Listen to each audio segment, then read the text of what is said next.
Hey everybody, it's Josh again with Commercial Parts and Service with another episode of Fixin' the Kitchen. Today we're going to talk about coolers and freezers and the simple tips of how to check to make sure it's working. All right, one of the first things we're going to look for, as always, in all equipment, you definitely first and foremost want to verify or check your main power, where the unit's plugged into. In previous episodes we've spoken about checking the outlet, checking the breaker. That hasn't changed. Still going to be the same. Check your outlet, check your breakers. If you walk up to a unit and it's not working, there's no lights, there's no screens, there's no fans, there's no noise, take your outlet, try to find another workable outlet, plug it into it.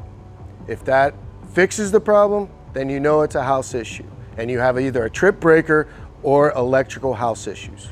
Otherwise, if that does not work, you're going to want to call a CPS certified company to come and evaluate the unit to make sure that there's not an internal electrical issue causing your problems. All right, so we've already established the power. Everything's on, you have lights, right? So now we're going to go with, why isn't it cooling? Why isn't it running right? One of the first and biggest issues is going to be our condenser, which you can plainly see right here in front. You can see by the positioning of it, it's low to the ground, which as people clean, dust, opening and shutting doors, it's going to suck in and it could potentially be plugged up. It's very simple. You take a cover off, you would take a brush it off. If it's not able to suck or move air across it, it's not gonna work. It's not gonna do its job. It's not able to remove the heat as it's supposed to. So you definitely, that would be one of the first things I would check, is make sure that the condenser is clean, or at least free of debris, and you can feel some airflow being sucked across. Once you've checked that, then we're going to go inside the unit. We have our evaporator and evaporator fans. If those are not operating, it's not going to work. It's not going to cause similar problems. It's not going to cool. There are variations. You might have one, you might have two, but you want to make sure that those are running and doing their job. Number three, we're going to want to look at is when that is not, when those two are working, it's still not doing its job. Most people fall into the tunnel vision of like, well, I'll just turn the thermostat down. That'll solve my problem. That's where I want to go. You know, it's not cold, so I'll turn it down.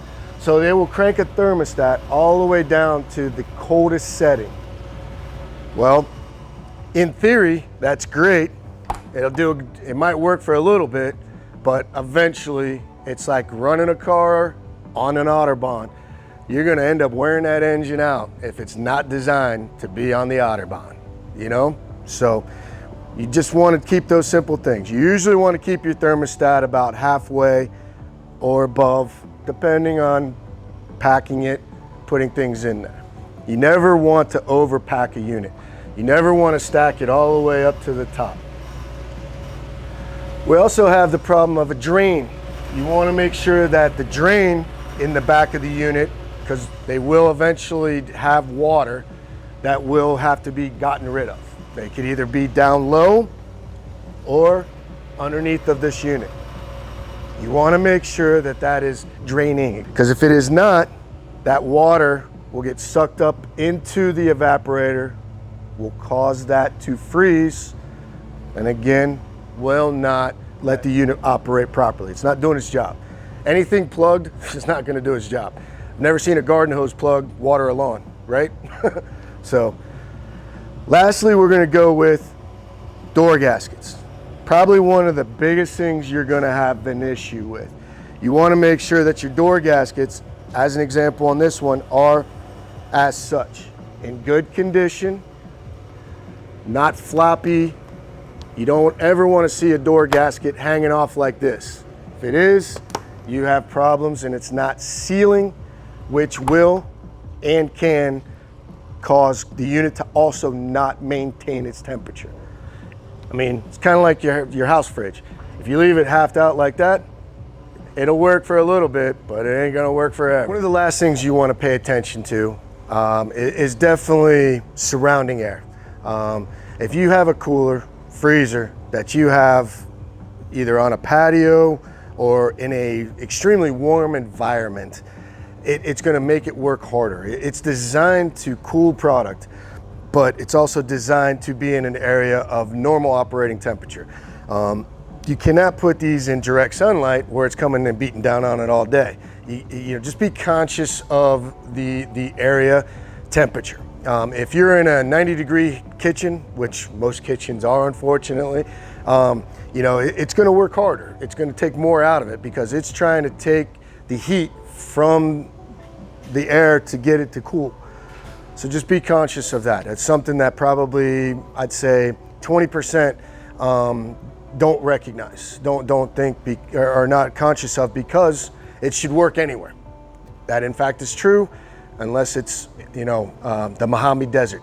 All right, guys, we've gone through the basic troubleshootings, things that you as a customer can look at. Like a car, if you don't change the oil, you don't maintain it, you don't clean it, it's not gonna work right. I mean, we've said that through the other episodes also on Fixing the Kitchen. So just keep that in mind. Again, I'll repeat it. I've never heard of a clean kitchen or a clean piece of equipment have a problem.